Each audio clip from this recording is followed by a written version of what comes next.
आता काही परत मुन्नाजीचं म्हणणं आलं की आमच्या घरासमोर खड्डे खोदून ठेवलेले आहे. मुन्नाजींना त्यांचे डोक्यानुसार जर त्यांनी पाहिलं आणि विचार केला तर घर बांधताना किंवा एखादी कोणती इमारत बांधताना आपल्याला खड्डे करावेच लागतात. खड्डे केल्याशिवाय आपण प्लिंथ बांधू शकत नाही. मग खड्डे केले याचा काय अर्थ लावताय तुम्ही? अहो, धर्मवीर संजूभाऊ गायकवाड यांनी मोठी नगर परिषदेची इमारत बांधण्याचा त्यांचा जो मानस आहे तो त्यांनी केला आणि ते पूर्ण होईलही. आज 50-60 वर्षात नगर परिषद बांधल्या गेली नाही. धर्मवीर संजूभाऊ गायकवाड यांनी मानस केला आणि तात्काळ ते कामाला सुरुवातही झाली. लोखंडी पडला, सिमेंट येऊन पडला आणि लवकरच ते काम सुरू होईल. आपण हे सर्व पत्रकार महोदय पाहू शकता. मग भाऊचा काय रोल आहे याच्यात? भाऊवर आरोप करताय. चांगलं काम करणाऱ्याला व्यक्तीला तुम्ही नाव ठेवताय. तुम्ही काय करताय? स्वतः आत्मचिंतन करावं, आत्मपरीक्षण करावं.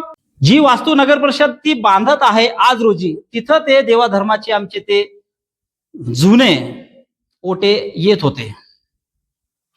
आता इमारत बांधताना ते ओट्यामुळे ती इमारत काही बांधता येत नव्हती. म्हणून आमदार साहेबांनी सामाजिक सलोखा राखल्या जावा, कोणत्याही धर्माचा आणि जातीचा याच्यामध्ये काही प्रताडणा होऊ नये म्हणून आमच्या समाजाची मीटिंग घेतली. आमच्या समाजाचे नगरसेवक आणि सन्माननीय पंचमंडळ जे आहेत ते पंचमंडळ बोलवा सुनील आणि चांगली बापा याच्यातून मार्ग काढा. आपल्याला इमारती होईल आणि देवाधर्माचं आपल्याला ओटाही तोडता येणार नाही, किंवा तोडलं तर त्याची वास्तू चांगल्या पद्धतीत कशी बांधता येईल हे तुम्ही तुमच्या समाजाला व्यवस्थित सांगा आणि त्यांचं काय मत आहे हे मला सांगा. ते बांधकाम जवळपास 1 महिना प्रलंबित होतं. 1 महिन्यात ही मीटिंग आम्ही समाजाची लावली.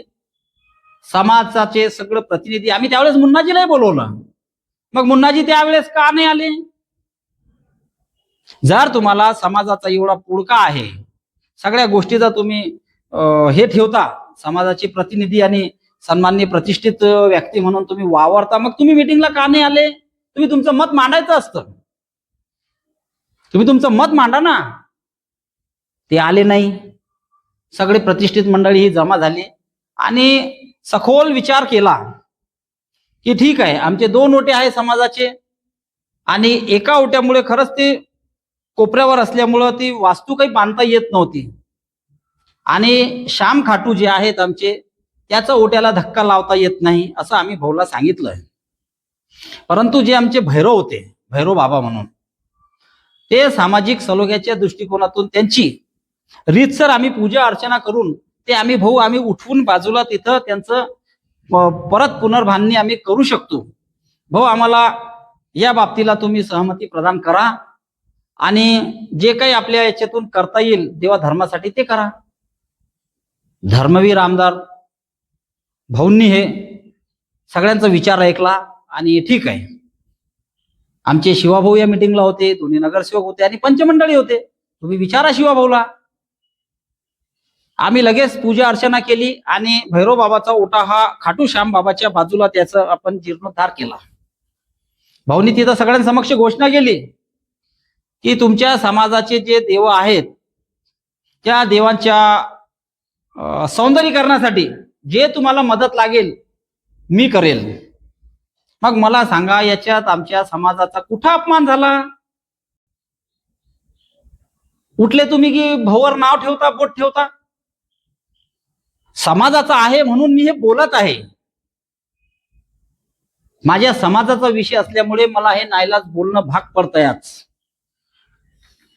देवा धर्माचे ओटे वाचवले भाऊनी. भाऊचं खरंच धन्यवाद मनापासून. परत आता समाजामध्ये भंगी समाज आहे. 3 समाज काम करतायत आमच्याकडे. भंगी समाज आहे, मुसलमान समाज आहे आणि बौद्ध समाज आहे. या 3 समाजाचे सफाई कामगार तिथं काम करतात. सुनील सोनी संचालक असताना एक आदेश पारित झाला होता.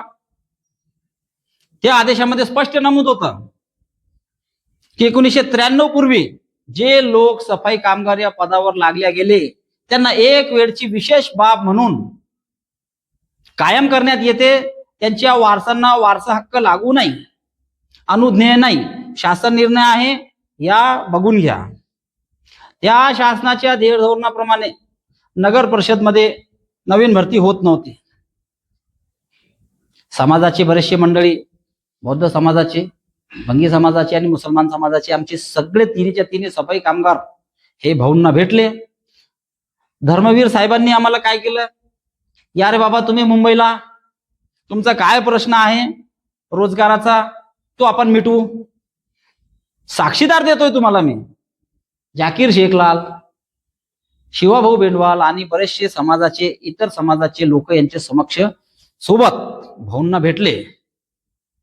भाऊंनी क्षणाचाही विलंब न लावता गाडीत बसवलं आणि लगेच संचालक ऑफिसला घेऊन गेले त्यांच्या गाडीत. ते त्या दिवशी जेवले सुद्धा नाही.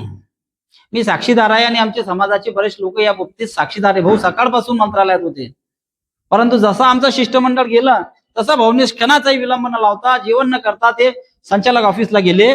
तिथं काकड सर होते.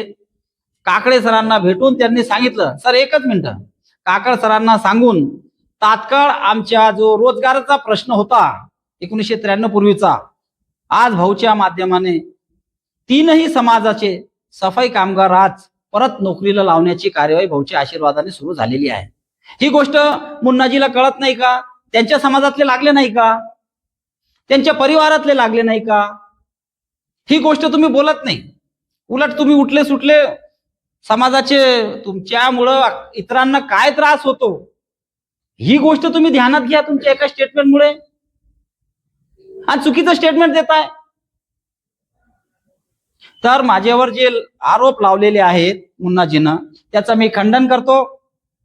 आणि खंडन केल्यानंतर मी माझ्या नुकसान भरपाई होणार आहे. माझी जी नुकसान, जी बदनामी झालेली आहे, त्या बदनामी पोटी मी लवकरच न्यायालयात मानहानीचा दावा सुद्धा करणार आहेत.